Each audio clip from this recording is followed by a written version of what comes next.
Okay जी। तो हमने ये वाला कंसेप्ट इंट्रोड्यूस किया था, कौन सा, डायगनलाइजेशन का।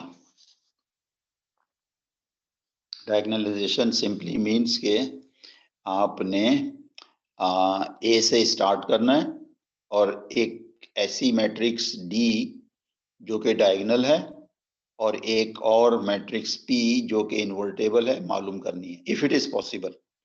ठीक है, तो फिर ये क्या होता है, A is said to be diagonalizable. So और ये प्रोसेस जो होगा ना, फाइंडिंग डी एंड पी, ये डायगनलाइजेशन कहलाएगा। अच्छा, याद रखें कि हमारा जो ये जो है ना, ये हमने एक कंसेप्ट डिफाइन किया था, ए इज सिमिलर टू बी। तो ये जो डायगनलाइजेशन है ना, ये भी सिमिलैरिटी का एक स्पेशल केस है। इसके सिमिलैरिटी में जरूरी नहीं है बी क्या हो, डायगनल हो, जबकि यहाँ पे बी की जगह हमने क्या लिख दिया है, डी, और D is a diagonal matrix. फिर उसका आपको तरीका भी बताया था कि एक तो मतलब तीन चीजें प्रूफ की थी। एक तो ये कि why we need diagonalization, why we need diagonalization. तो उसका रीजन ये था कि हमें ए की अगर हायर पावर चाहिए, फर्ज कर लें ए की पावर 100 चाहिए फॉर सम एप्लीकेशन, तो डायरेक्ट मुश्किल हो जाएगा, लेकिन डी की पावर 100 निकालना आसान होगा। इसलिए कि ये फार्मूला भी हमने लास्ट टाइम देखा था कि डायगोनल मैट्रिसेस में डी के क्या होता है, वो 5 की पावर के और 4 की पावर के, मतलब डायगोनल का जो nth पावर है वो डायगोनल एलिमेंट्स की nth पावर हो जाता है।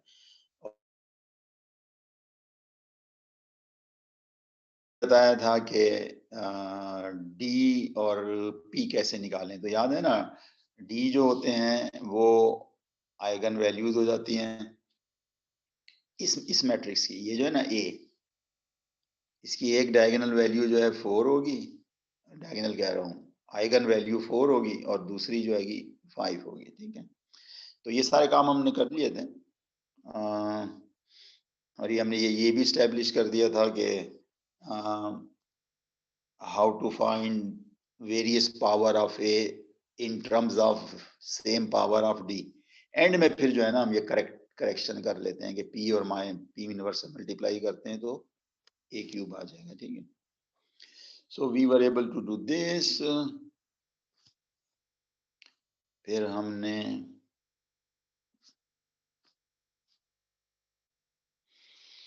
फिर हमने जनाब अली, ये वही काम है, वही मतलब कि हमने ये प्रूफ किया था। क्या प्रूफ किया था कि अगर हमने हमारे पास मैट्रिक्स तो ये थी ना, तो हमने इसका ये आइगन वेक्टर निकाल लिया था। पहले हमने आइगन वैल्यू निकाली थी, तो 4 आइगन वैल्यू थी और 1 2 आइगन वेक्टर था। सिमिलरली 5 आइगन वैल्यू थी और 1 1 क्या था, आइगन वेक्टर था। तो फिर हमने ये रिलेशन इस्टेब्लिश कर लिया था, लेकिन इसके लिए शर्त यही है कि ये जो P है ना, इसके जो वेक्टर्स हैं या कॉलम्स हैं, ये लीनियरली इंडिपेंडेंट होने चाहिए, तभी तो इनवर्स होगा, वरना नहीं होगा। तो आज की तारीख में हमने यही देखना है कि हमने काफी एग्जांपल्स भी की थी, एक आध एग्जांपल्स और भी करते हैं। Right,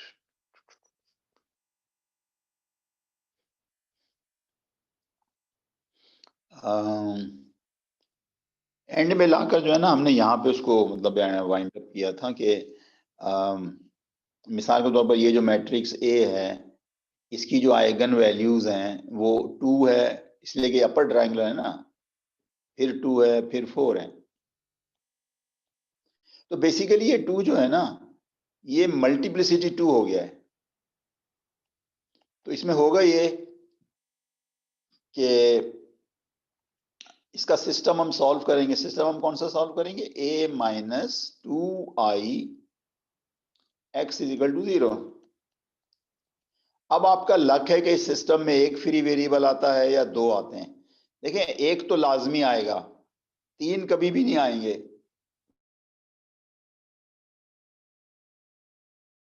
we have a two free variable or not. तो इस केस में मैंने आपको लास्ट टाइम बताया था कि दो फ्री वेरिएबल नहीं आ सके थे, एक ही आया था, लिहाजा we have only two independent eigen vectors, therefore diagonalization is not possible. जबकि इस केस में क्या हुआ है, अभी कुछ किया नहीं है, लेकिन इसमें ऑब्वियस है, एक 2 है आइगन वैल्यू, एक 6 है, एक 1 है, तो डिफरेंट आइगन वैल्यूज जो होती है ना, उसके जो आइगन वेक्टर्स हैं वो इंडिपेंडेंट होते हैं। तो इस केस में डायगोनलाइजेशन पॉसिबल है। हम अगर चाहें तो वर्किंग कर सकते हैं। वर्किंग से मुराद ये है कि हम सारी आइगन वैल्यूज निकाल लेंगे, बल्कि आइगन वैल्यूज तो आ चुकी हैं ना, यही तो आइगन वैल्यूज हैं डायगोनल पे जो हैं, 2 6 1, ऊपर नीचे 0 है, और हम इसका पी भी निकाल सकते हैं। और ये थ्योरम इसीलिए है कि अगर एक मैट्रिक्स है n बाई n और उसके n डिस्टिंक्ट आइगन वैल्यूज हैं, तो फिर वो हमेशा डायगोनलाइजेशन होगी। तो ये वाली जो एग्जांपल है ना, ये जो अभी देखी है, इसमें तो डायगोनलाइजेशन वैसे ही नजर आ रहा था, लेकिन इस वाले केस में जो है ना, हम फौरन नहीं कह सकते थे कि यस और नो, जब तक कि हम ये वाला सिस्टम ना सॉल्व कर लें। कौन सा? आइगन वैल्यू 2 का। इस केस में हमने देखा था कि सिर्फ एक फ्री वेरिएबल आया था, तो लिहाजा नहीं था। Okay, alright.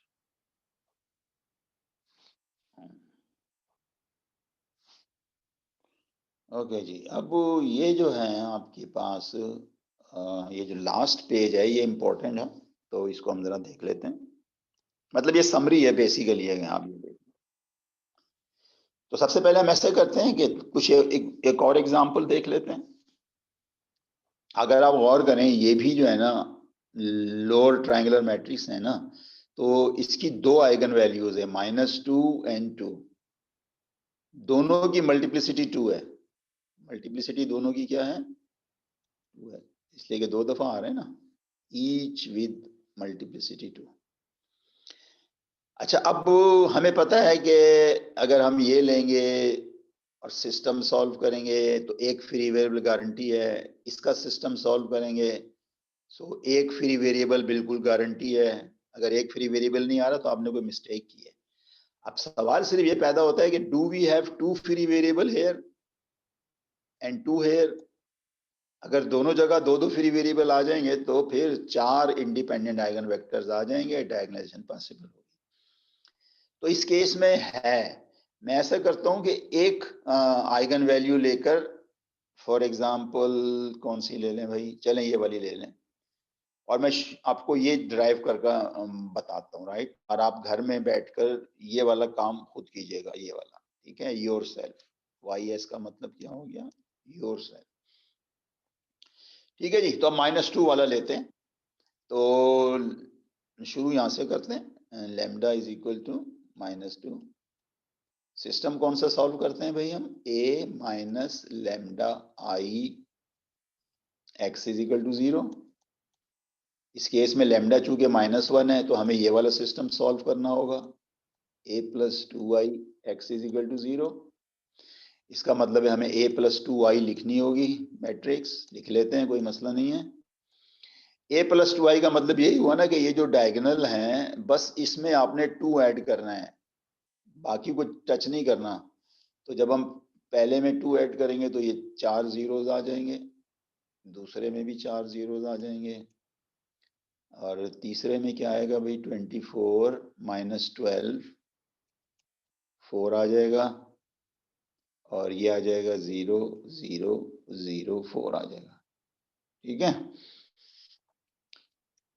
अब अगर आप मेरे साथ एग्री करें, जो कि मतलब I am sure you will, तो ये वाली चीज जो है ना, इसको मैं ऊपर ले जाता हूँ, राइट, ठीक है। और इसको 24 से डिवाइड भी कर देता हूँ, ये हो जाएगा 1 माइनस हाफ 1/6 एंड 0, ठीक हो गया ना, 24 से डिवाइड कर दिया। अच्छा, और ये वाला जो है इसको सेकंड पोजीशन पे ले जाते हैं और इसको 4 से डिवाइड कर देते हैं, बाकी एज इट इज आ जाएगा। ये जनाब आ गया इक्विवेलेंट फॉर्म। जरा सोच के बताएं कितने फ्री वेरिएबल्स हैं और कौन कौन से हैं?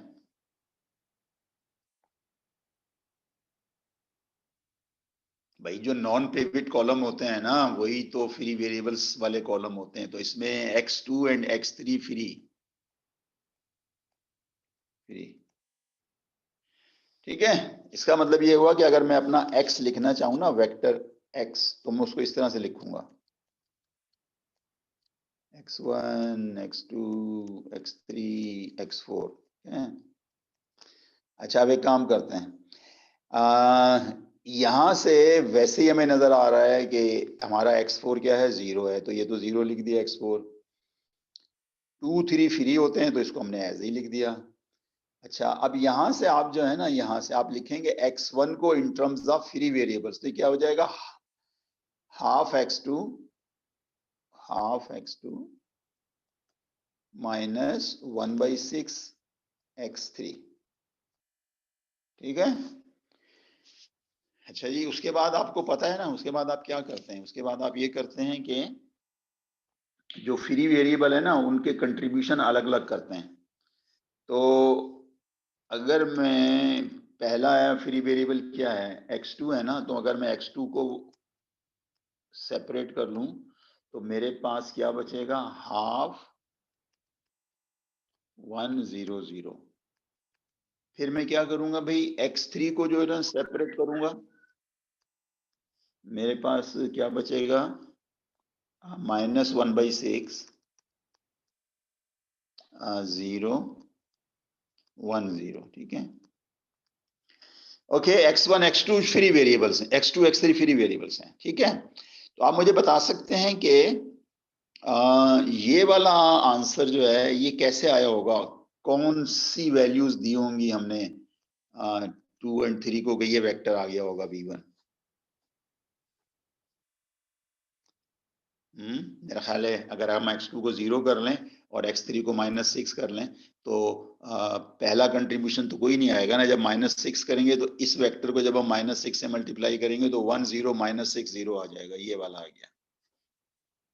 और जो ऊपर वाला वेक्टर है ना उसमें आप x3 को 0 कर दें और x2 को 2 कर दें, तो ये आ जाएगा 1 2 0 0।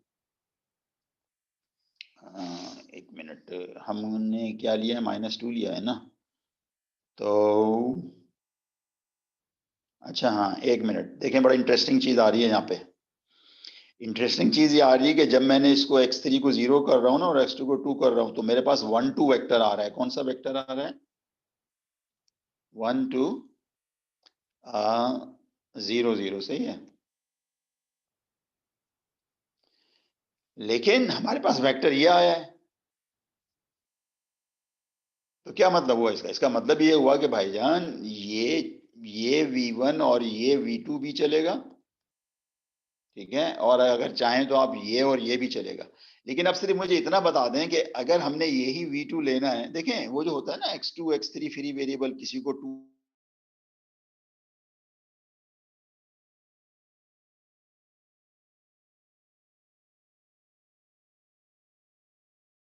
आएगा, ये 1 0 1 3 0, कौन सी x1 सॉरी कौन सा x2 होगा और कौन सा x3 होगा जो हमें ये वाला वेक्टर देगा, ये 0 1 3 वाला। ठीक है, उसका आइडिया पता है क्या है, उसका आइडिया ये है कि आप जरा गौर करें, ये 1 है ना और ये 3 लिखा हुआ है, तो अगर मैं x3 को 3 ले लूं ना और x2 को मैं 1 ले लूं तो मेरे पास ये वेक्टर आ जाएगा 0 1 3। गौर से देखें क्यों आ रहा है, ये देखिए जनाब, ये हाफ आ गया, ये -हाफ आ गया, ये 0 हो गया, उसके बाद यहाँ 1 था ना तो ये 1 से मल्टीप्लाई किया, ये वाला 1 आ गया, इधर 0 है, ये आपने 3 से मल्टीप्लाई किया, ये 3 आ गया नीचे। तो आपने देखा ना बाज़ औक़ात जो होता है ना, आ, असल मसला ये नहीं है कि आपने क्या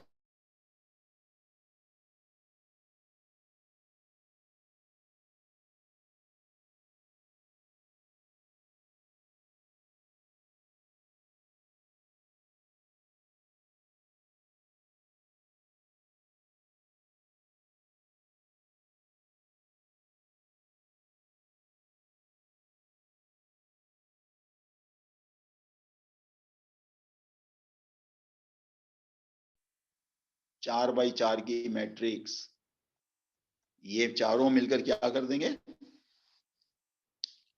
P बना देंगे ना, तो ये देखें ना, ये वही है ना, ये पहला आइगन वेक्टर जो ऊपर नजर आ रहा था, ये दूसरा, ये तीसरा, ये चौथा, और ये पहला आइगन वैल्यूज वही -2 दोबारा रिपीट हुई है 2 एंड। अब आपने अगर चेक करना है कि साहब ये अगर चेक करना है ना आपने कि ये वाकई, देखें चेक करने की जरूरत नहीं है, इसलिए कि अगर सारी कैलकुलेशन सही की है तो इसका मतलब है कि आपका जो है ये दिस विल बी वैलिड। लेकिन थोड़ा सा कॉन्फिडेंस गेन करने के लिए और अपनी कैलकुलेशन को डबल चेक करने के लिए आप इसको मतलब है वेरीफाई कर सकते हैं। लेकिन इससे बेहतर पता है क्या होता है, इससे एक पिछला स्टेप ये होता है, AP is equal to PD। अगर आप इन दोनों को कैलकुलेट कर लें ना, और अगर ये इक्वल आ जाए तो फिर एक सिंपल स्टेप होगा एंड में कि हम इस P को इधर ले जाएंगे तो वो क्या हो जाएगा, P इनवर्स हो जाएगा। तो इसी स्लाइड के नीचे इन्होंने इसको और इसको जो है ना शो किया equal, AP is equal to PD। ये देखें ये नीचे शो किया हुआ है, बल्कि इन्होंने किया नहीं है लेकिन आप कर लीजिएगा, ठीक है। अब जो है वो इन्होंने पता क्या किया है, इन्होंने अब ये किया है कि ये जो कुछ जो हमने पढ़ा है ना उसको समराइज किया है और थोड़ी सी 2-4 नई चीजें भी इसमें डाल दी हैं।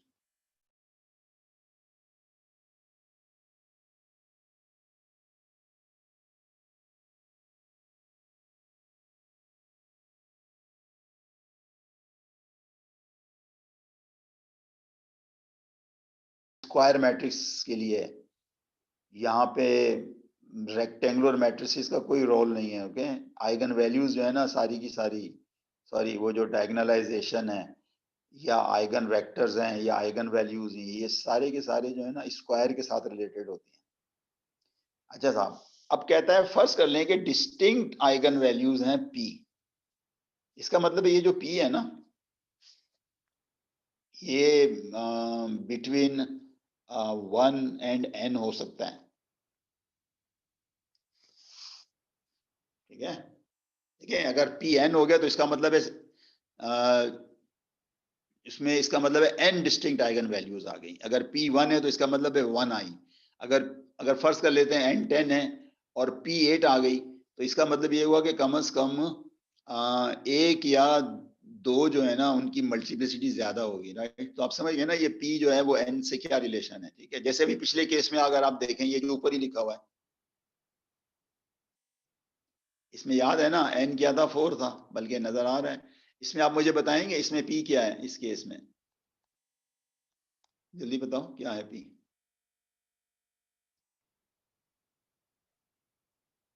भाई ये है 2, इसलिए 2 है कि हमारे पास देखें दो ही डिस्टिंक्ट आइगन वैल्यूज आई थी ना, -2 और +2, बाकी तो रिपीटेड थी ना, ठीक है, ओके।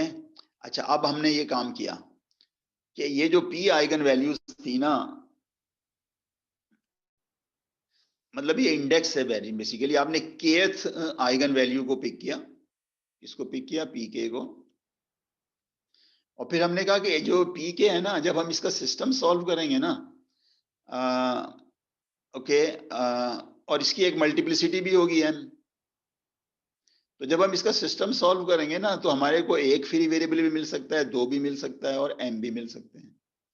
लेकिन अगर m फ्री वेरिएबल मिल गए तो फिर pk का जो मतलब है आइगन वेक्टर्स होगा जाएंगे तो उसका डायमेंशन भी m हो जाएगा, ठीक है ना। तो आमतौर पर पता है क्या होता है, एक होता है आइगन वैल्यू, एक होती है मल्टीप्लिसिटी, एक होते हैं फ्री वेरिएबल, फ्री वेरिएबल, और एक होता है डायमेंशन। तो आपको याद है ना कि फ्री वेरिएबल और डायमेंशन जो है ना वो सेम है। अगर फ्री वेरिएबल 2 हैं तो वो जो सोल्यूशन स्पेस आएगा उसका डायमेंशन भी क्या होगा, 2 होगा। तो अब ये जो है ना इस डायमेंशन को इसके साथ रिलेट कर रहा है कि अगर मल्टीप्लिसिटी 1 है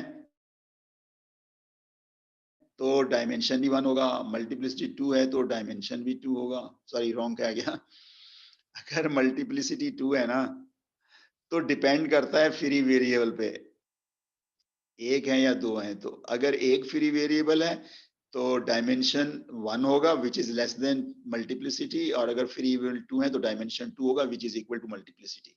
तो ये फैक्ट आप समझ गए ना कि dimension of the eigen space lambda k is less than और equal to the multiplicity of the eigen value lambda k. ठीक है, ओके। मैट्रिक्स ए डायगोनलाइजेबल है अगर sum of the dimension of the distinct eigen space equals है।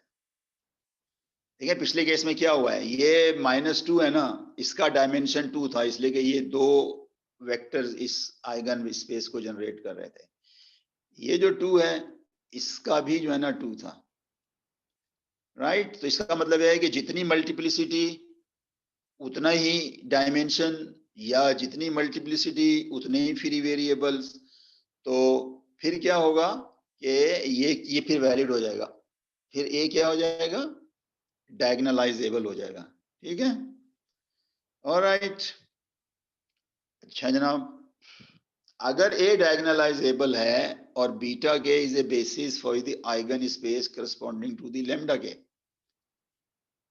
For each K, then total collection form a eigen vector basis for Rn। जैसे आप ऊपर वाले case में देखें, -2 में ये जो दो वेक्टर्स हैं ना, ये असल में बीटा 1 थे। बीटा 1 का मतलब वही हुआ ना, क्या, eigen space of lambda 1। Lambda 1 क्या है भाई, -2।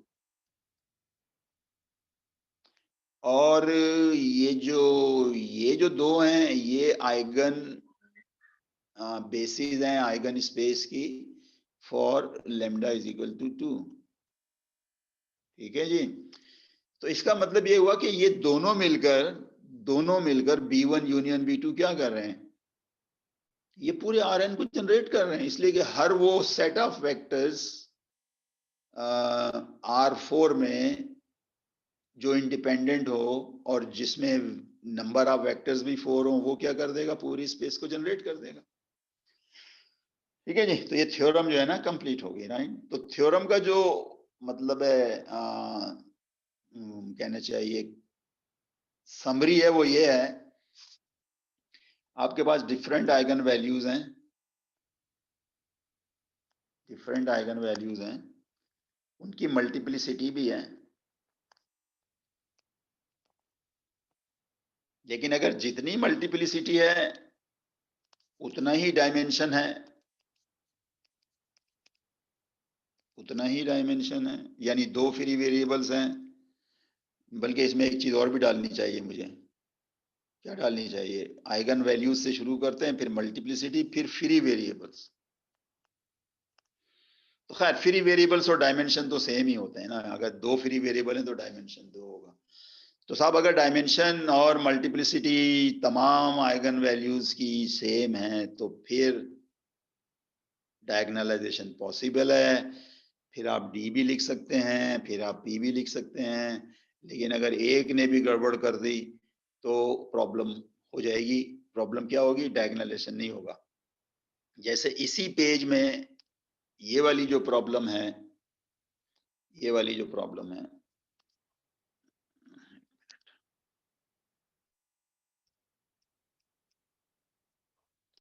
ये जो ऊपर प्रॉब्लम है आप नोट करें, इसके अंदर जो है ना क्या था, इस वाले में ये जो ए है इसमें तो पॉसिबल था ना डायगोनलाइजेशन, इसलिए कि दो आइगन वैल्यूज थी और दोनों की मल्टीप्लिसिटी 2 थी और दोनों की जो बेसिस आई थी उसमें भी दो आइगन वेक्टर्स थे।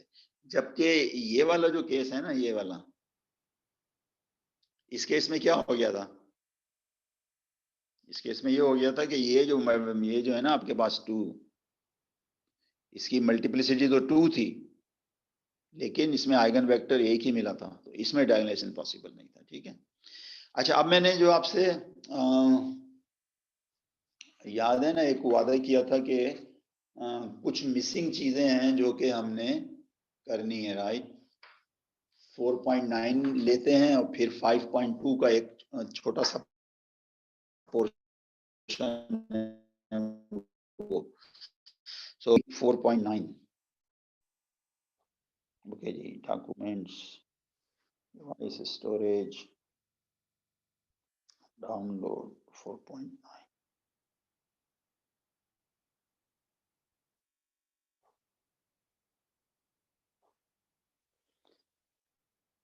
ओके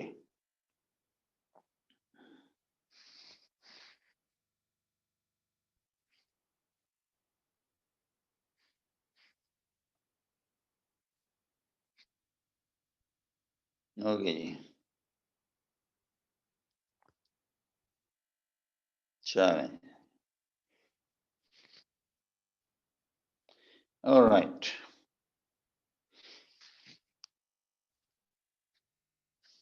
ओके, लेट्स से कि आपने बीएस कर लिया है, कंप्यूटर साइंस है या इकोनॉमिक्स है या इको मैथ है, जॉब मार्केट में प्रॉब्लम थी, आपको जॉब ही नहीं मिल रही, तो आपने कहा चलें, प्राइम मिनिस्टर ने एक स्कीम जारी की है, take a loan and start your business. तो आपने जो है लोन लिया और आपने रेंट ए कार का बिजनेस शुरू कर दिया, रेंट अ लेमन। आपने अपनी कंपनी का नाम यही रख दिया। Basically you bought few Toyota Corollas और आपने उनको रेंट करना शुरू कर दिया। ठीक है जी, ओके फाइन। अब आपने कहा कि यार एक तो ये होता है ना कि आपने एक सिंगल ऑफिस बना लिया, लेट्स से डिफेंस 7 या 8 में, लोग वहीं से गाड़ियां लेते हैं और वहीं जो है वो रिटर्न कर देते हैं। लेकिन आपने कहा यार ये तो बड़ा लिमिटेड है, बेहतर ये होगा कि मैं एयरपोर्ट के ऊपर अपना मतलब सारा बिजनेस रखूं, इसलिए कि एयरपोर्ट से ज्यादा लोग जो हैं वो आते हैं, वो ज्यादा कारें रेंट करते हैं। लेकिन फिर एक और मसला आ गया कि अगर आपने सिर्फ एयरपोर्ट पे ही अपनी फैसिलिटी रखी है, तो जो आदमी आपसे रेंट कर रहा है ना, वो जाहिर है रेंट कर रहा है, उसको डाउनटाउन जाना है, मगर फायदा क्या हुआ, वापस आपको ही अगर आके देनी है तो फायदा क्या हुआ, फिर क्या करेगा वो। चले एक केस तो ये कि चले उसने अपना बिजनेस खत्म कर लिया, अब वो वापस जा रहा है, लेकिन फर्ज कर ले अगर 4 दिन लग रहे हैं, तो वो 4 दिन तो नहीं मतलब है गाड़ी रखेगा। तो जो मतलब है रीजनेबल पैराडाइम है रेंट ए कार का, वो ये है कि they have more than one location in A city. ठीक है, people can buy, can have a car, can rent a car from any location and can return any other location। तो जनाब ऐसा ही एक सिनेरियो है, हमने अपना बिजनेस शुरू किया, हमने एयरपोर्ट पर अपना एक ऑफिस बनाया, एक डाउनटाउन में बनाया और एक वैली में बनाया। कस्टमर आए एयरपोर्ट से, अगर आप गाड़ी ले रहे हैं कोई कस्टमर, तो 95% चांसेस ये हैं कि वो वहीं वापस करेगा ही। ठीक है, ये असल में उनके लिए होता है, जो बिजनेसमैन होते हैं ना, आपने शायद पैराडाइम नोट नहीं किया, कुछ हो ना हो, पीआईए की जो फ्लाइट होती है ना 7 बजे फ्रॉम कराची टू इस्लामाबाद, वो कभी लेट नहीं होती, ऑलवेज ऑन टाइम, अनलेस कि अगर कोई मौसम की खराबी हो जाए। और सिमिलरली अगर आप नोट करें, शाम में जो 5 बजे की फ्लाइट है ना इस्लामाबाद टू कराची, वो भी कभी लेट नहीं होती, because those businessman bureaucrats are flying. ठीक है, तो एक आया बिजनेसमैन, कराची एयरपोर्ट पे उतरा सुबह ही सुबह, उसने गाड़ी ली और शाम को उसने वापस कर दी। तो 95% कार जो है ना, जो एयरपोर्ट से ले हैं, वो एयरपोर्ट पे रिटर्न हो रही है। 3% जो है वो कुछ लोग डाउनटाउन में जाके मतलब रिलैक्स करना चाहते हैं, तो वो डाउनटाउन में रिटर्न कर देंगे, कुछ वैली में चले जाएंगे तो वो 2% वहां रिटर्न कर देंगे। तो कहने का मतलब है कि जिस लोकेशन से लेते हैं ना, मेजोरिटी ऑफ कार्स वही रिटर्न कर देते हैं। जैसे डाउनटाउन से अगर कोई ले रहा है तो 90% डाउनटाउन रिटर्न करेगा, ये रेंटेड फ्रॉम है, ये रेंटेड। लेकिन कुछ फ्रैक्शन जो है ना वो आगे पीछे भी हो सकता है। Same is the story. ठीक है, अब आपने, अब ये तो डेटा है ना, मतलब हिस्टोरिकल डेटा। अच्छा, हिस्टोरिकल डेटा तो आपका नहीं होगा ना, आपने तो बिजनेस शुरू करना है, लेकिन और बहुत सारे लोग तो काम कर रहे हैं ना, तो ये उनका डेटा आपने बारो किया हुआ है कि भाई क्या पैटर्न था आपकी जो गाड़ियां थी, तो आपको पता है ये पैटर्न है। अब आपने क्या करना है, अब आपने ये सोचना है यार कि चलो मैं एक काम करता हूँ, मेरे पास काफी मतलब है इन्वेस्टमेंट है, तो आई विल डू दिस। क्या करूंगा मैं, थोड़ा सा और ऊपर लेके चलते हैं। अच्छा, पहली तो बात ये है कि ये जो नंबर है ना, ये वाले नंबर, ये वाले जो नंबर है, इसको आप एक मैट्रिक्स की फॉर्म में लिख सकते हैं और इसको आप क्या नाम देंगे, माइग्रेशन। इसलिए कि गाड़ियों की माइग्रेशन हो रही है ना डाउनटाउन से, वो एयरपोर्ट जा रही हैं, वैली से एयरपोर्ट आ रही हैं, एयरपोर्ट से वैली जा रही हैं, तो ये माइग्रेशन हो रही है ना गाड़ियों की। लेकिन इसमें एक बात आपने नोट की होगी कि ये जो पूरा कॉलम है और ये जो कॉलम है और ये जो कॉलम है, इसका सम क्या है? 1 है।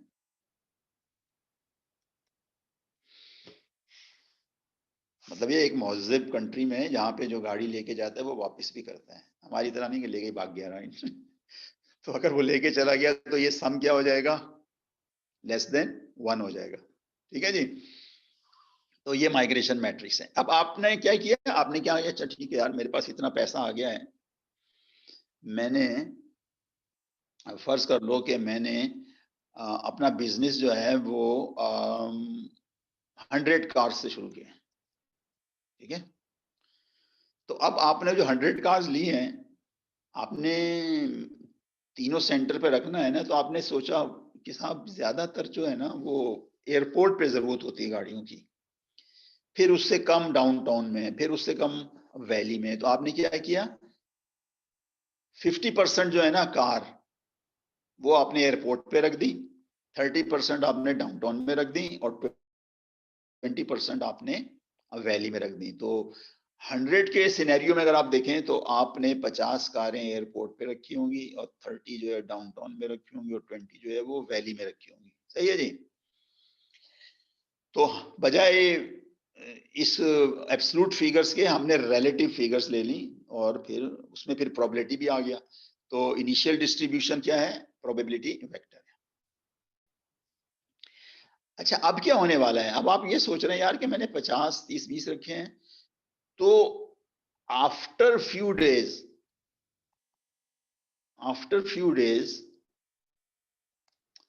what will be the redistribution of car? What will be the redistribution? Clear? अब ये देखना है हमने कि क्या होगा जनाब, 10 दिन के बाद क्या होगा, 4 दिन के बाद क्या होगा, 6 दिन के बाद क्या होगा। तो एक्स नॉट क्या है? This is the distribution of day 0, यानी before start of the business. Okay, एक दिन के बाद क्या होगा? एक दिन के बाद जनाब ये होगा कि आपके पास ये सिचुएशन आएगी। गौर से देखें क्या हो रहा है। ये आपकी माइग्रेशन मैट्रिक्स है ना, ये आपका इनिशियल डिस्ट्रीब्यूशन है। इसका मतलब ये हुआ कि इसमें ये जो 50% कार है ना, वो एयरपोर्ट से रीडिस्ट्रीब्यूट हो जाएंगी। ठीक है ना? अगर 95% है तो फिर क्या हो जाएगा? इसका हाफ यहीं रहेगा, हाफ कहीं और चला जाएगा, इसलिए कि 0.5 आपने यहाँ रखा है ना जितनी भी गाड़ी है। सिमिलरली ये क्या हो जाएगा? रीडिस्ट्रीब्यूशन ऑफ डाउनटाउन कार्स, ये था ना आपका जो आपने ली थी डाउनटाउन से, ये एयरपोर्ट पे छोड़ रहे हैं, ये आप वैली में छोड़ रहे हैं, नहीं सॉरी, एयरपोर्ट पहले है, डाउनटाउन बाद में है, वैली बाद में। ठीक है, तो ये जो है अगर आप इसको इस 0.3 यही है ना, आपके 30% कारें यहाँ पर हैं, तो ये इन 30% का रीडिस्ट्रीब्यूशन हो जाएगा, ये 20% का रीडिस्ट्रीब्यूशन हो जाएगा। तो कहने का मतलब ये है कि अगर आप m को x0 से मल्टीप्लाई करेंगे तो ये चीजें जो हैं, ये x1 का मतलब ये है रीडिस्ट्रीब्यूशन। यानी आपको याद है ओरिजिनली 50, 30, 20 था, अब क्या हो जाएगा? अब 49 कार्स एयरपोर्ट पे रह जाएंगी, डाउनटाउन में 31 हो जाएंगी और वैली में वही रहेंगी अप्रोक्सीमेटली। ये एक दिन के बाद डिस्ट्रीब्यूशन है। ओके, अगर आप m को x1 से मल्टीप्लाई करें तो आपको सेकेंड डे का डिस्ट्रीब्यूशन मिल जाएगा। ठीक है, और अगर आप x2 को m से मल्टीप्लाई करें तो आपको थर्ड डे रीडिस्ट्रीब्यूशन मिल जाएगा। तो ये जनरल फार्मूला आपकी समझ में आ गया ना? xk + 1 इजिकल टू क्या है? m of xk। और इसी को एक और नाम दिया जाता है, आपने कोई और कोर्स अगर पढ़ा है ना स्टैटिस्टिक्स का, तो इसको मार्कोव चेन भी कहते हैं ना। मार्कोव चेन एक ऐसा प्रोसेस होता है कि future depends only present and it is independent of past. देखिए जब आप यहाँ पे पहुंच गए ना 49, 31, 20, doesn't matter how you reach here, future जो है ना, बस फ्यूचर का मतलब है द रीडिस्ट्रीब्यूशन, वो इसी वेक्टर पे डिपेंड करेगा। ठीक है जी, तो अब जरा 2 दिन के बाद का डिस्ट्रीब्यूशन भी निकाल लेते हैं। 2 दिन के बाद का डिस्ट्रीब्यूशन ये हो जाएगा। सही है, ये तो माइग्रेशन तो कांस्टेंट है ना, माइग्रेशन तो कांस्टेंट है ना।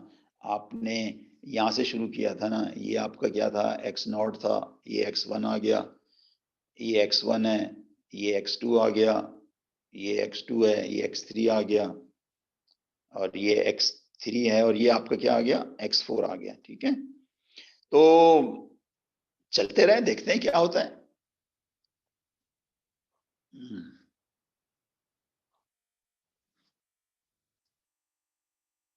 ओके जी, सो देखिए अब जरा देखें, एक बड़ा इंटरेस्टिंग मोड आया है यहाँ पे, वो गौर से देखिएगा क्या मोड आया है। कहते हैं ना कहानी एक नए मोड पे पहुंच गई, राइट।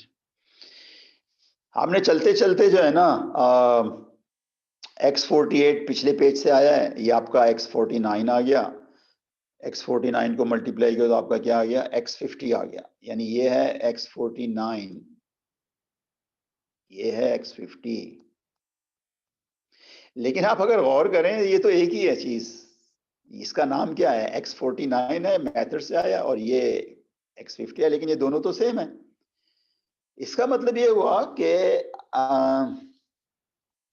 जब आप यहां पहुंच गए हैं ना, कहां पहुंच गए हैं, x50 is equal to m times x49, और ये दोनों जो है ना, ये दोनों क्या है, सेम है। तो जब आप यहां लिखोगे ना x51 और यहां लिखोगे x50, वही बात तो वही आ जाएगी, इसलिए कि जब आपने x49 से शुरू करके x50 पे पहुंचे थे ना, तो x50 से शुरू करने का तो मतलब तो वही है, इसलिए कि x50 और x49 तो सेम है। इसका मतलब है कि x59 भी क्या है, 51 भी क्या आएगा, सेम आएगा। इसका मतलब अब ये सारे सेम हो जाएंगे, x50, x51, x52, ये सब सेम हो गए। इसका मतलब ये हो गया कि आफ्टर 50 डेज आपको पता चल जाएगा कि मैं इक्विलिब्रियम पे पहुंच चुका हूं। मैंने जो अपना जर्नी शुरू किया था ना 50, 30, 20 कार से, 50 एयरपोर्ट थी और 30 डाउनटाउन थी, 20 वैली थी, अब वो कहां पहुंच गया है, सोच के बताएंगे। यहां से देखें आप ऊपर से, A50 को देखें जरा, पहला कंपोनेंट क्या है, 0.417, ठीक है। तो आप समझ लेंगे इसको अगर आप राउंड करें तो ये 42 हो जाएगा, ठीक है। दूसरे का अगर आप मतलब परसेंटेज को मैं परसेंटेज में चेंज कर रहा हूँ, फ्रैक्शन को, दूसरा जो हो जाएगा 28 हो जाएगा, और तीसरा जो है वो 30 हो जाएगा। ठीक है, तो आपने देखा कि एयरपोर्ट से 5 कारें जो हैं, सॉरी एयरपोर्ट में जो है ना 8 कार लेस हो गई आफ्टर 50 डेज, और डाउनटाउन में 2 लेस हो गई हैं। तो ये 10 जो है वो कहाँ जाके एडअप हो गई हैं, वैली में हो गई हैं, राइट। अच्छा अब एक बात सुनिए, मतलब एक आइडिया तो हो गया ना। देखें जरूरी नहीं कि ये पैटर्न आए, हो सकता है कि आप करते रहे 49, 50, 51, 52, आपकी कन्वर्जेंस आ ही नहीं रही, नंबर आगे पीछे हो रहे हैं। उस केस में आप ये कहेंगे कि my system is volatile, there is no steady state, because it's not necessary that every system must have a steady state. ठीक है, तो अब हम ये कह रहे हैं कि अगर फर्ज कर लें कि स्टडी स्टेट है, तो इसका मतलब, और इसका मतलब तो यही है ना कि आपका 49, आपका 50, आपका 51, ये तीनों तो सेम है ना। इसका मतलब है आप बेसिकली इस चीज को सॉल्व कर रहे हैं, m times x is equal to x को सॉल्व कर रहे हैं। यानी कहने का मतलब है कि आप डायरेक्ट अगर जंप लगाना चाहें कि स्टडी स्टेट वेक्टर, तो आप बस इसको सॉल्व कर लें mx is equal to x को। तो आपका क्या आ जाएगा, स्टडी स्टेट वेक्टर आ जाएगा। लेकिन इसका एक और भी तो मतलब है, इसका एक और भी तो मतलब है कि ये जो mx is equal to x लिखा है, तो इसका मतलब है कि ये इसके भी तो बराबर है 1x। इसका मतलब ये हो गया कि ये जो 1 है ये इस m की आइगन वैल्यू हो गई ना, आइगन वैल्यू हो गई। और ये जो x है ये क्या हो गया भाई, आइगन वेक्टर हो गया। ओके, तो ये एक बड़ा इंपॉर्टेंट रिजल्ट है। क्या इंपॉर्टेंट रिजल्ट है, कि इसमें एक शर्त है। पहली शर्त तो ये है कि m जो है वो क्या है, माइग्रेशन मैट्रिक्स है, माइग्रेशन मैट्रिक्स। अच्छा, माइग्रेशन मैट्रिक्स का मतलब क्या है कि हर कॉलम का सम क्या है, 1 है। अच्छा, बाज बुक्स में आप देख रहे होंगे वहां लिखा होगा कि हर कॉलम का, हर रो का सम 1 है। तो उसका रीजन ये है कि हम जो है ना, हम ज्यादातर बिलीव करते हैं कॉलम से काम करना। देयर आर मैथमेटिशियन जो रोज से काम करना पसंद करते हैं, तो वो भी माइग्रेशन मैट्रिक्स है, ये भी माइग्रेशन मैट्रिक्स है। अच्छा, इसका एक और नाम भी दिया जाता है स्टोकास्टिक मैट्रिक्स, जिसके सम ऑफ ईच कॉलम या ईच रो क्या हो, 1 हो। अच्छा, बाजू का दोनों प्रॉपर्टीज भी होती हैं, तो उसको कहते हैं डबली स्टोकास्टिक। ओके, तो देखें जहां तक ताल्लुक है ना माइग्रेशन मैट्रिक्स की आइगन वैल्यू 1 होने का, उसमें तो कोई शक नहीं है, वो तो हमेशा होगी। लेकिन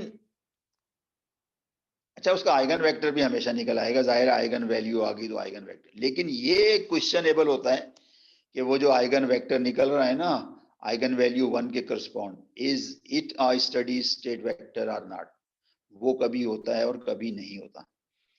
तो सबसे पहले आप मुझे बताएंगे कि इसको कैसे प्रूफ करेंगे कि 1 is always the eigen value of A migration matrix.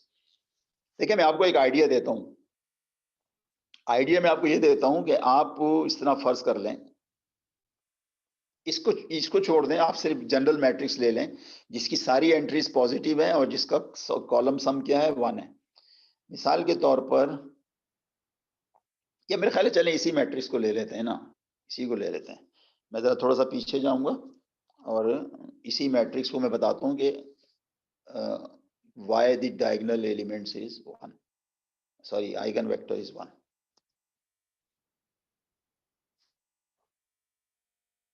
देखिए, आइगन वेक्टर 1 इसलिए है, और से सुनिएगा आप।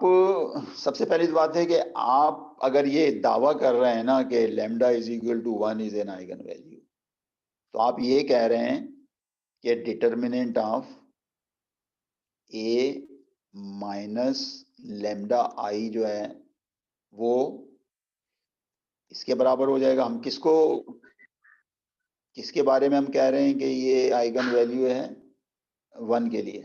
तो इसकी डिटर्मिनेंट क्या हो जाएगी, 0 होगी। तो अगर डिटर्मिनेंट 0 हो गई ए माइनस आई की, तो इसका मतलब है 1 इज एन आइगन वैल्यू। अब आप और से देखें, ये वाली जो चीज है ना, मैं लिख रहा हूं ए माइनस आई, तो मैं सिर्फ, मैं कैलकुलेशन नहीं करूंगा, मैं सिर्फ -1 करूंगा, इसलिए कि उसकी जरूरत नहीं है सिंप्लीफाई करने की। 0.03, 0.9 माइनस 1, 0.05, 0.02, 0.08, 0.9 माइनस 1।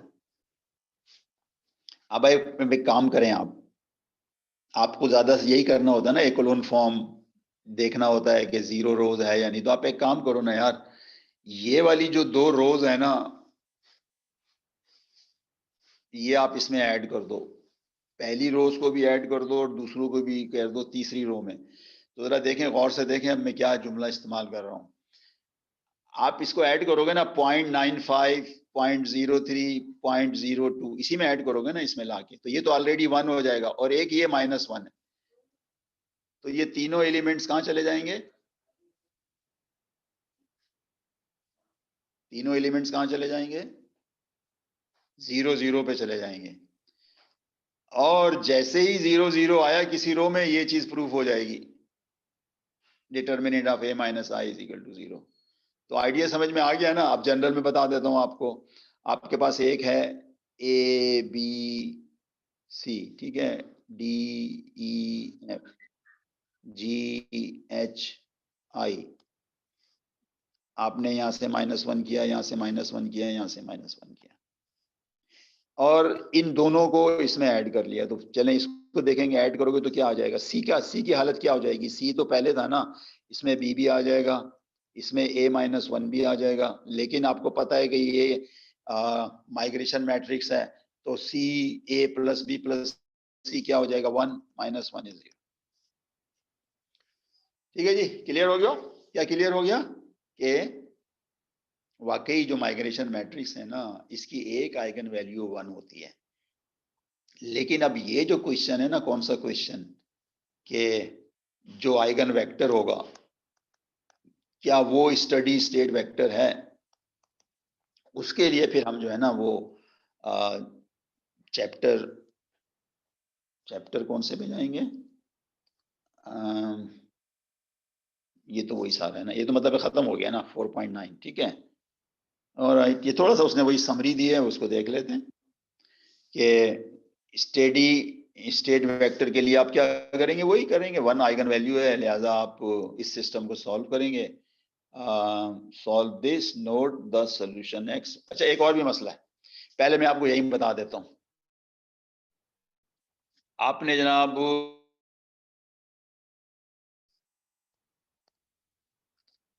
देखिए, पहली प्रॉब्लम तो ये होगी कि अगर इस एक्स के अंदर कुछ प्लस एंट्रीज आ गई और कुछ माइनस एंट्रीज आ गई तो फिनिश, नॉट पॉसिबल। क्यों नहीं पॉसिबल?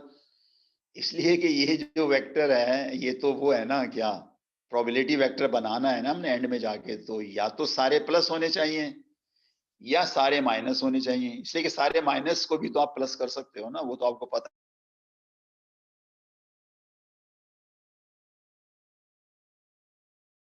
तो गए काम से। You will never be able to reach steady state vector. हाँ, अगर सारे प्लस आ गए या सारे माइनस आ गए तो फिर आप उसको क्या कर सकते हो, उसको बैलेंस कर सकते हो। बैलेंस से मुराद क्या, फर्ज कर ले ये आ गया आइगन वेक्टर 1 2 3, तो आप क्या करो, इन तमाम एंट्रीज को किससे डिवाइड कर दो, 6 से, वो प्रोबेबिलिटी वेक्टर आ गया। ओके, अब कब ऐसा होगा और कब नहीं होगा। अच्छा, फिर एक और भी मसला है। चलें फर्ज कर लें कि ये हो गया, सारे प्लस आ गए, फिर भी क्या गारंटी है कि वो जो वेक्टर आया है वो वाकई स्टडी स्टेट वेक्टर है। तो इन सारे सवालात का जवाब आपको 5.2 में ये टॉपिक मतलब। So let us go to 5.2। ठीक है जी, डॉक्यूमेंट्स, डिवाइस, डाउनलोड, ये आ गया जी 5.2।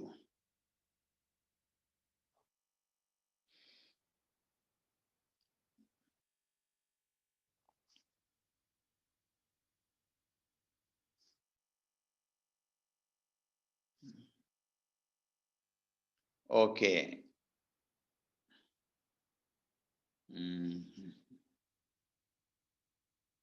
सही।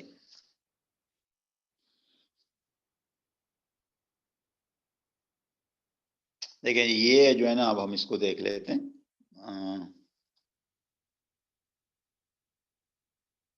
ओके, अच्छा ये मेरे ख्याल है 2 पेज पे गया है। हाँ 2 पेज पे गया है, चलो अच्छा है, पता चल गया कि 2 पेज पे गया है।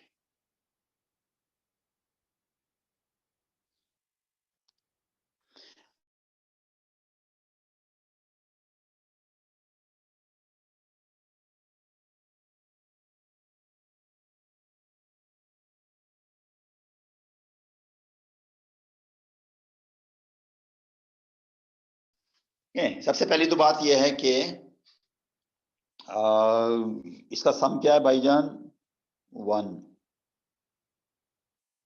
इन दोनों का सम भी क्या है, 1। तो इसका मतलब है ये तो बात क्लियर होगी। क्या क्लियर होगी कि 1 इज एन आइगन वैल्यू, ठीक है। और इसकी अब जरूरत नहीं है कि आप इसको निकालें कि 1 इज एन आइगन वैल्यूज। आप डायरेक्ट क्या करें, आइगन वेक्टर निकालें। लैम्डा इज इक्वल टू 1, ये आइगन वैल्यू है। अच्छा, मेरा ख्याल है आप निकाल ही लें, उसकी एक रीज़न है निकालने का कि हमें ये चूँकि 2/2 है ना, तो हमें और बहुत सारे काम भी करने हैं, तो हमें दूसरी आइगन वैल्यू की भी ज़रूरत पेश आएगी। देखें, जब हम ये कहते हैं ना कि माइग्रेशन मैट्रिक्स की आइगन वैल्यू 1 है, तो हम ये नहीं कहते कि this is the only one. इसलिए कि अगर ऑर्डर 2/2 है, तो 2 आइगन वैल्यूज़ होंगी। 3/3 में क्या है, 3 आइगन वैल्यूज़ होंगी, ठीक है? तो हमें देखना पड़ेगा कि दूसरी आइगन वैल्यूज़ क्या हैं। तो चलें, ठीक है, कोई मसला नहीं है, कर लेते हैं। कैसे निकालोगे भाई आइगन वैल्यूज? इसको भूल जाएं कि 1 इज आइगन वैल्यू, तो आप कहोगे m माइनस लैम्डा आई, ये m माइनस लैम्डा आई है। इसको आप अपने घर में बैठ के आराम से सिंप्लीफाई कीजिएगा, आप यहाँ पहुंच जाएंगे और यहाँ जाने के बाद आप इसको जीरो करेंगे और उसके बाद आपकी मर्जी है, इसको फैक्टर से कर लें या क्वाड्रेटिक फार्मूला लगा लें। अगर आप इसके फैक्टराइजेशन करेंगे तो आपको ये मिलेगा। इसका मतलब है एक तो वही पुराना दोस्त हमारा 1 इज एन आइगन वैल्यू, दूसरा एक और आ गया, दूसरा भी फ्रेंड आ गया 0.05, तो हमारे पास 2 आइगन वैल्यूज आ गई, ठीक है। तो अब हमने क्या करना है, हमने एक कैंडिडेट, मैं वर्ड इस्तेमाल कर रहा हूं, candidate of study state vector. वो क्या होगा, वो इसको सॉल्व करने से आएगा। किसको सॉल्व करने से आएगा? m minus I x is equal to 0 solve करने से आएगा, ठीक है ना। अच्छा, जो साहब जिनके पास अगर हार्ड कॉपी है तो मैं बता दूं कि ये चीज रॉन्ग है, ये चीज रॉन्ग है। ये वेक्टर असल में ये है 18/19 एंड 1/19, ठीक है। तो ये करेक्शन आप कर लीजिएगा। तो अब याद रखिए कि हमने इस पेज पे क्या हासिल किया है, 2 आइगन वैल्यूज निकाल ली हैं, 1 और 0.05। अब हम 1 के करस्पॉन्डिंग क्या निकालेंगे, आइगन वेक्टर निकालेंगे। So let's go to next page. Okay जी, नेक्स्ट पेज आ गया जनाब, नहीं आया, ये आ गया नेक्स्ट पेज। ओके, अच्छा साहब, अब इन्होंने एक जुमला लिख दिया कि it can be shown that the eigen space corresponding to this where we, ये जनाब अली ये जो है ना, ये भी रॉन्ग है, ये 1 नहीं है, ये 18 है। क्या है ये, एक मिनट, ओहो क्या हो गया,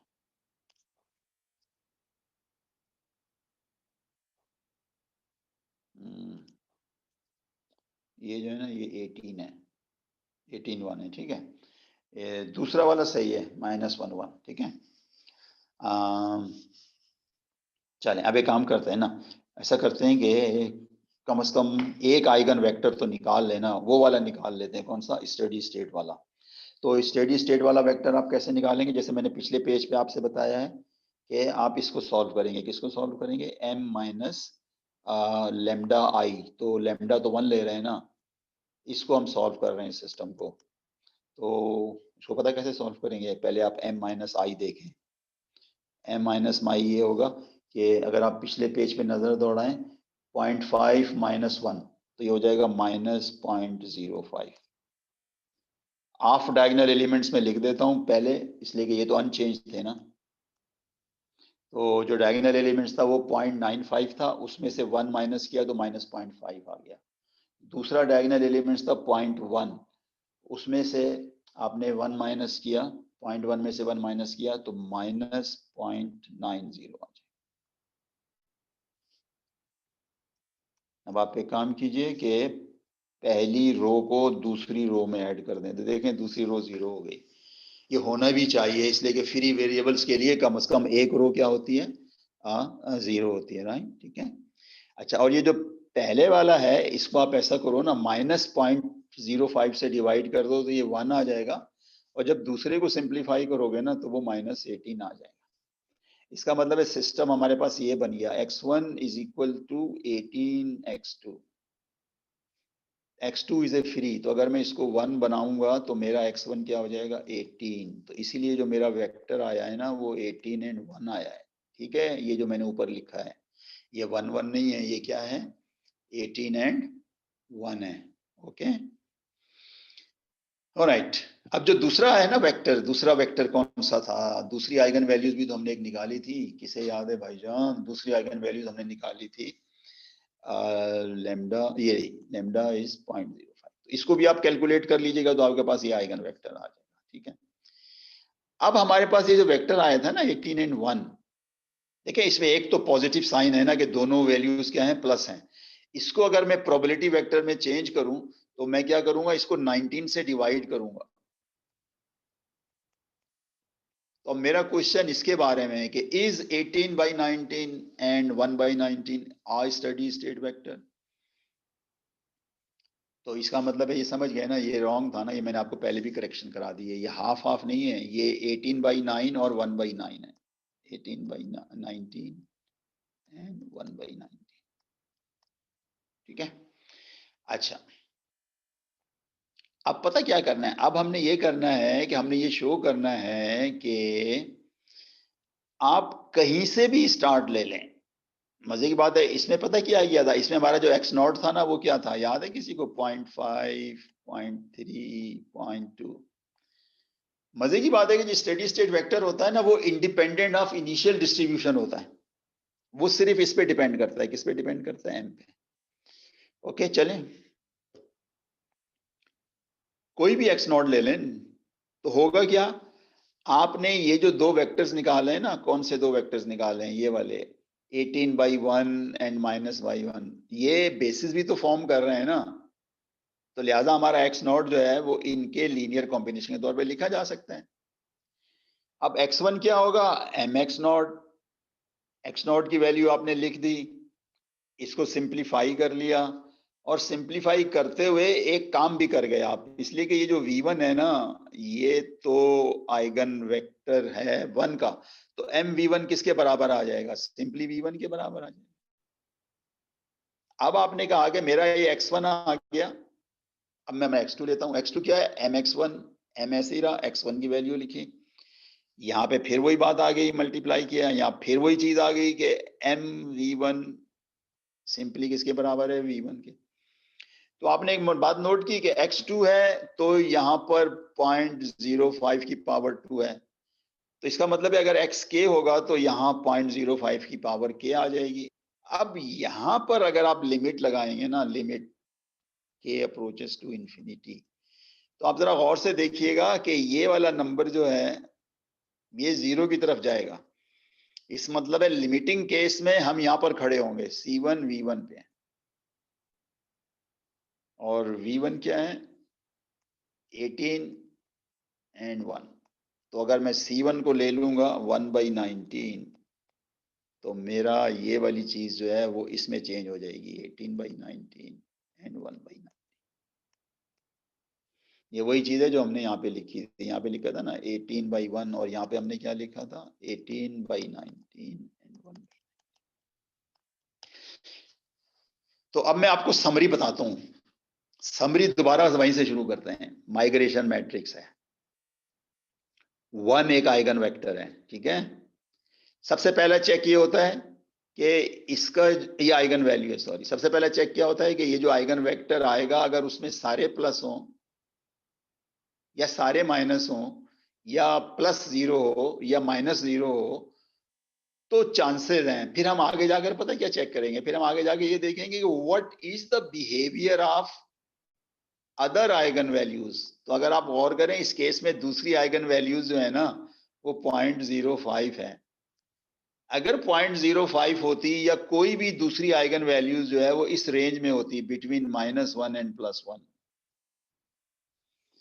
तो फिर इसकी जो nth पावर है ना वो 0 की तरफ अप्रोच कर जाती है। तो इसका मतलब फिर यही होता है कि हमारा जो लिमिटिंग बिहेवियर है ना किसका, ये x1 x2 xk का, ये v1 के प्रोपोर्शनल हो जाता।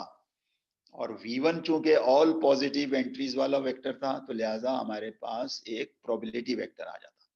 तो आप समझ गए ना कि स्टडी स्टेट कब आएगा। सबसे पहली तो बात यह है कि जो 1 का आइगन वेक्टर है ना, उसकी सारी एंट्रीज प्लस या 0 हो या माइनस और 0 हो, ठीक है। तो हम इसको कन्वर्ट कर लेंगे ऑल प्लस में। फिर दूसरा ये है कि जो दूसरी आइगन वैल्यूज है ना, दूसरी आइगन वैल्यूज λ2 λ3, ये अगर बिटवीन -1 एंड +1 है, तो जनाब Ali study state vector exist करेगा। और अगर ऐसा नहीं है तो क्या होगा, नहीं करेगा। ठीक है जनाब। तो this is the end of story 4.5, 4.9 और 5.3। ठीक है। अच्छा, अब एक बात सुन लें, आपका जो करंट चल रहा है अतीक, वो असाइनमेंट 5 चल रहे हैं ना, एम आई जी राइट? सर, जी सर, असाइनमेंट 5 चल रहा है अभी। अच्छा, तो असाइनमेंट 5 अगर आपको याद होगा, जरा अतीक इसके टॉपिक्स बताएं। टॉपिक इसमें 4.2, sorry 4.3, 4.4, 4.5, 4.6। Atiq, are you listening? Yes sir. Sir मेरी आवाज़ नहीं आ रही? नहीं, अब तो आ रही है। ये बताओ इसके टॉपिक्स क्या थे आपके पास, ये 5 असाइनमेंट के? सर इसके 4.2, 4.3, 4.4 और 4.5, 4.3 से लेके 4.6 तक थे।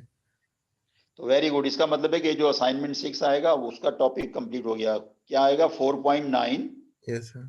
और 5.1, 5.2, 5.3। 5.1, 5.2 एंड 5.3। तो ये हमारा असाइनमेंट 6 हो जाएगा, ठीक है ना। जी सर। अच्छा, असाइनमेंट 7 और 8 जो होगा ना, वो चैप्टर 6 में से आएंगे, सही है। जी पूरा ठीक है। मैं बता दूं ना सिनेरियो जो इस मंथ में होगा। हम अप टू एंड तक जाएंगे। क्लास तो हम 26 दिसंबर को खत्म कर देंगे, लेकिन हमारा आखिरी असाइनमेंट जो होगा वो most probably end of this year होगा, एंड ऑफ दिस मंथ होगा, एंड ऑफ दिस सेशन होगा, सब कुछ एंड होगा। ठीक है। जी sir. Okay, let's go and start 6.1, which is the most important. और ये पहले 5 चैप्टर पढ़े हैं, ये इसीलिए पढ़े हैं कि चैप्टर 6 पढ़ना था। ठीक है जी। Alright, so let's go to chapter 6। Sir share हम कर। ये अगले सेशन के लिए सेव कर सकते हैं? मैं समझा नहीं, क्या फरमाया आपने? सर चैप्टर 6 हम अगले सेशन में शुरू कर सकते हैं? नहीं बेबी, देखें अभी हमारे पास है ना 15 दे, मैं टाइम देखता हूँ, एग्जैक्ट टाइम देखता हूँ। अभी हमारे पास 6 मिनट तो यहाँ के हैं, ठीक है। इसी लीगल 5-6 मिनट लीगल ले लेंगे। प्लीज करने दें मुझे 1-2 पेजेस, राइट, वरना एंड पे आपके लिए मुश्किल हो जाएगा। ठीक है। ये बहुत इंपॉर्टेंट टॉपिक्स हैं। बुक मार्क क्यों कर रहा हूँ भाई मैं, documents, device storage, download, right. क्या बोला मैंने? 6 है ना, 6.1, 6.1। ओके जी, हियर वी गो।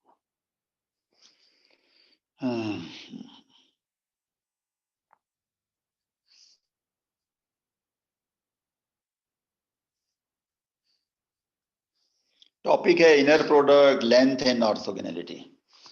अच्छा जी, सबसे पहले तो आप मुझे ये बताएं कि ये जो इसने लिखा है, ये जो सिस्टम है, इसका कहता है इसका नो सॉल्यूशन है। व्हाई? बहुत सिंपल है। आप कहेंगे सर मैं ऑगमेंटेड मैट्रिक्स बनाती हूँ और जल्दी से देख लेते हैं कि क्या हो रहा है। ये ऑगमेंटेड मैट्रिक्स है, इसको आप एक ही अगर एलिमेंट्री रो ऑपरेशन करें तो आपके पास ये आ जाएगा 0 0 -4। ठीक है।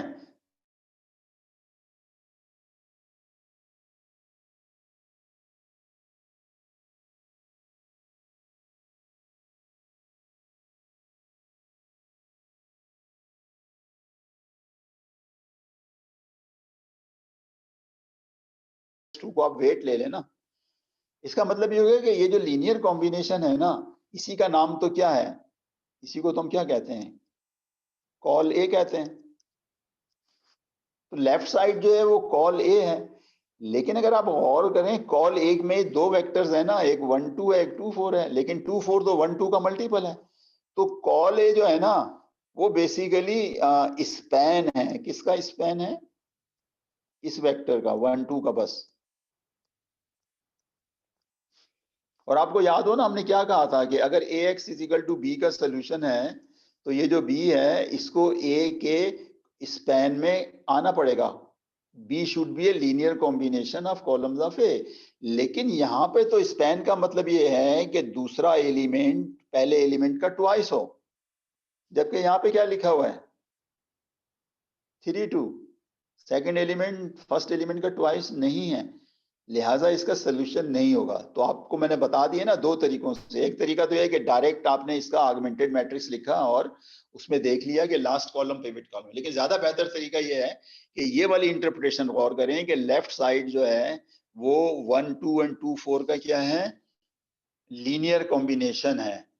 और ये जो फर्दर रिड्यूस हो गया है ना, जो दो कॉलम मतलब एक कॉल ए जनरेट कर रहे हैं 1 2 भी जनरेट कर रहे हैं, तो इसका मतलब है अगर सोल्यूशन है तो 3 2 में भी यही प्रॉपर्टी होनी चाहिए। कौन सी प्रॉपर्टी? कि second element is twice the first element, जबकि यहाँ पे सेकंड एलिमेंट जो है वो ट्वाइस द फर्स्ट एलिमेंट है। तो ये तो बात क्लियर होगी ना, हैविंग सेड दैट के इस सिस्टम का कोई सोल्यूशन नहीं। ठीक है जनाब, नहीं है।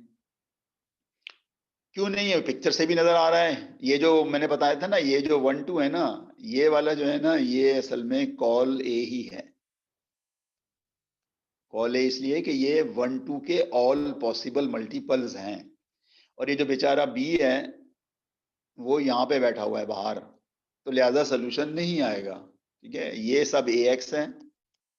इस लाइन पे सारी चीजें जो है वो क्या होंगी, ए एक्स होंगी, और बी यहाँ बैठा हुआ है। तो आपने कहा अच्छा चलें, इसका तो सोल्यूशन नहीं है।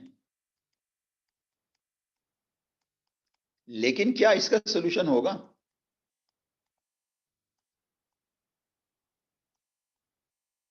यानी दूसरे लफ्जों में हम ये कह रहे हैं कि क्या हम एक ऐसे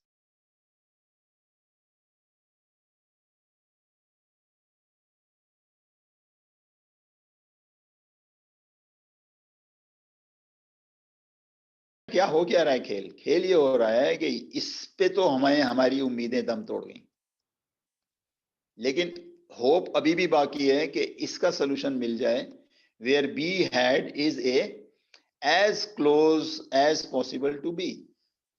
अब जरा गौर से सुनिएगा, बी हैड जो भी है वो इसी लाइन पर होगा ना, इसलिए कि हमें पहले ही पता है कि अगर सोल्यूशन है तो बी हैड को किसको बिलोंग करना चाहिए? कॉल ए को। तो ये इतने सारे जो बी हैड हैं, इसमें अगर मैं यहां से परपेंडिकुलर ड्रॉप करूं तो ये वाला जो बी हेड है ना, ये वाला जो बी हेड है ये क्लोजेस्ट है बी के, इसलिए कि ये डिस्टेंस जो है ना इन तमाम डिस्टेंस के मुकाबले में क्या है, लेस है।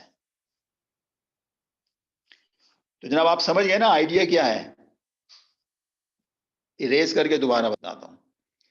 एज इट इज तो कोई सोल्यूशन नहीं है, इसलिए कि बी जो है वो इस लाइन पे नहीं लाई कर रहा। तो हमें एक ऐसा बी हेड चाहिए जो लाइन पे लाई करे और इस बी से एज क्लोज एज पॉसिबल हो। तो इसका मतलब है कि ये जो मैंने लाइन ड्रॉ की है ना, ये वाली लाइन, ये लाइन जो है ना इस कॉल ए पर क्या होनी चाहिए, परपेंडिकुलर होनी चाहिए।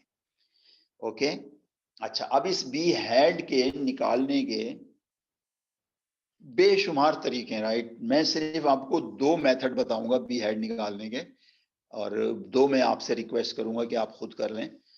चलें साहब, सबसे पहले तो आप जरा ये रियलाइज करोगे कि ये जो बी है ये तो गिवन है ना, दिस इज, पॉइंट में लिखोगे तो ये 3 2 हो जाएगा ना, वेक्टर में लिखोगे तो ये 3 2 इस तरह से हो जाएगा। ठीक है जनाब, आप मुझे बताएंगे इस लाइन की इक्वेशन क्या होगी? देखें इस लाइन पर कुछ हो ना हो 1 2 तो मौजूद है ना। ये वाला पॉइंट जो है, ये वाला पॉइंट कौन सा है, 1 2। ठीक है, और ये ओरिजिन से भी पास हो रही है, तो इसका मतलब इस लाइन की इक्वेशन होगी क्या होगी भाई, y इज इक्वल टू, बस y ना लिखें, x2 is equal to m x1, इसलिए कि इसका इंटरसेप्ट तो 0 है ना, ओरिजिन से पास कर रहे हैं। तो अब आप ये जो पॉइंट है ना इस पे 1 2 इसमें से पास कर दें। तो m बराबर क्या हो गया, 2 आ गया। तो हमारा x2 जो है वो 2x1 के बराबर आ गया, या दूसरे लफ्जों में इस लाइन की इक्वेशन होगी 2x1 minus x2 is equal to 0। Clear हो गया जनाब? क्या क्लियर हो गया? कि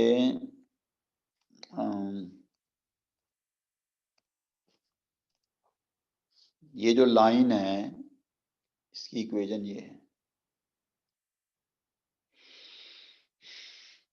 अच्छा ठीक है, बी हेड पॉइंट कैसे निकलेगा? मैंने कहा ना देयर आर मेनी वेज। एक तरीका पता है क्या है, आप इस पॉइंट के कोऑर्डिनेट्स निकाल लें। वो पता कैसे निकलेंगे?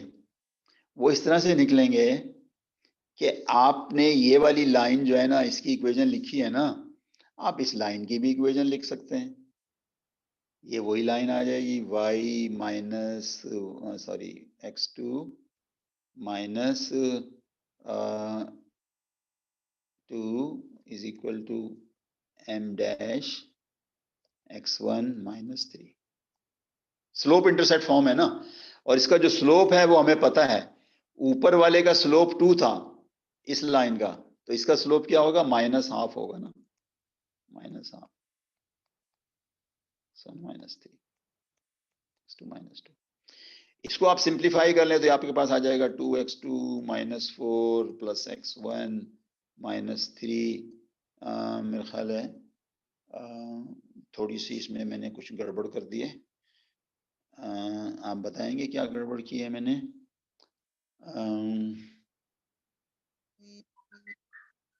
x2 minus 2 x1 minus 3। हाँ गड़बड़ नहीं, ठीक है चले सही है। m1 जो है वो मुझे पता है माइनस हाफ होगा या माइनस 2 होगा। देखिए हमने यहाँ पे जो इसकी इक्वेशन लिखी है ना, ये 2x1 minus x2 is equal to 0, तो असल में y is equal to mx होता है ना, तो यहाँ पर y जो है ना वो x2 है और ये जो है ना x1 है, तो हम उसको लिखेंगे x2 is equal to 2x। सही है, m इज इक्वल टू 2 है, सही है, ठीक है। आगे जाके मेरे ख्याल है कुछ मैं गड़बड़ कर रहा हूँ। तो अब ये हो गया मेरा y2 minus y is equal to mx, m x1 minus 3, ये माइनस 3 आ गया, माइनस हाफ आ गया। अच्छा जी, हम 2 से मल्टीप्लाई कर रहे हैं ना, माइनस 4 इज इक्वल टू 0। तो इसकी क्या, इसको जरा सिंप्लीफाई करें, क्या आगे इसकी इसकी जो इक्वेशन है मैं बताता हूँ, मैंने यहाँ लिखा हुआ, ठीक है, सही है, सही है इक्वेशन। ये आ गया x1 plus 2x2 minus 7 is equal to 0। सही है, यही इक्वेशन है, x1 plus 2x2 minus 7 is equal to 0। ठीक है, लिख दें यहाँ पे इक्वेशन, कौन सी इक्वेशन है ये, x1 plus 2x2 minus 7 is equal to 0। तो ये L1 ले लें, ये L2 ले लें। L1 और L2 को आप साइमल्टेनियसली सॉल्व कर लें तो आपके पास जो आंसर आएगा ना वो ये आएगा 7/5 एंड 41/5। 7/5 एंड 14/5। 7/5 एंड 14/5। क्लियर हो गया ना किस तरीके से निकाला है बी? दोबारा से बताता हूँ बी हेड। आपको ये लाइन गिवन थी, आपको ये बी गिवन था, तो आपने ये परपेंडिकुलर ड्रॉप किया और इसका एक पॉइंट है और उसका स्लोप 2 था, तो नई लाइन का स्लोप क्या हो जाएगा, माइनस हाफ। सिंप्लीफाई किया, फिर इन दो लाइनों को जो है ना, इसको और इसको साइमल्टेनियसली सॉल्व कर लिया तो हमारे पास बी हेड आ गया। अब क्या करना है, अब बी हेड आ गया ना, तो अब हमने ये करना है, बी हैट को मैं दोबारा लिख दूंगा। अब आपने ये वाला सिस्टम सॉल्व करना है। 1 2 2 4 x1 x2 is equal to b hat, जो कि बी हैट क्या था 7/5 एंड 14/5। ठीक है, अब इसका ऑगमेंटेड मैट्रिक्स लिख लेते हैं। 1 2 2 4 7/5 एंड 14/5। इसको जब आप माइनस करोगे ना तो आपके पास ये आ जाएगा 1 2 7/5 0 0 0। सवाल हल हो गया। सवाल हल ये हो गया कि आपके पास जो आंसर आया ना वो ये आया, x1 is equal to 7/5 minus 2x2। इसका मतलब है हमारे पास इन्फिनिटली मेनी आंसर आ गया, कोई मसला नहीं है। हमने तो सिर्फ ये कहा था ना हमें सोल्यूशन चाहिए, हमने ये थोड़ी कहा था यूनिक है non unique solution is solution. So x2 is free. तो मिसाल के तौर पर अगर मैं x2 को 0 ले लूं तो मेरे पास एक आंसर ये आ जाएगा। क्या आ जाएगा 7/5 एंड 0। ठीक है, ये मैंने x2 को क्या लिया 0 लिया। और अगर मैं x2 को 1 ले लूं तो क्या आएगा, चलें 1 नहीं लेते हैं, ऐसा करते हैं हम x2 को ले लेते हैं 2.8। कुछ भी ले सकते हैं ना, मेरी मर्जी है, मैंने इसको 2.8 ले लिया। तो 2.8 लेने से क्या होगा 7/5 माइनस 5.6 आ जाएगा ना। तो ये कितने हो जाएंगे भाई 7 माइनस कितने होंगे ये 7 माइनस, जरा मल्टीप्लाई करो ना यार 5 से इसको, मतलब ये सिंप्लीफाई होकर आप कर लीजिएगा, ये 1.4 आ जाएगा। ठीक है जी, मतलब कहने का ये कि बात सिर्फ खत्म होगी। बात सिर्फ ये थी कि ये कैसे निकला था, क्या निकला था, ये हमारा बी था और ये हमारा वेक्टर क्या था बी हैट था। तो उसके लिए मैंने आपको एक मतलब है मेथड बता दिया है। ठीक है जी, मैं ख्याल है यहीं तक रखते हैं। मैं सोच रहा था शायद दूसरा मेथड भी कवर कर लूंगा, लेकिन बहरहाल will tell you the second method next time. Okay, अल्लाह हाफिज।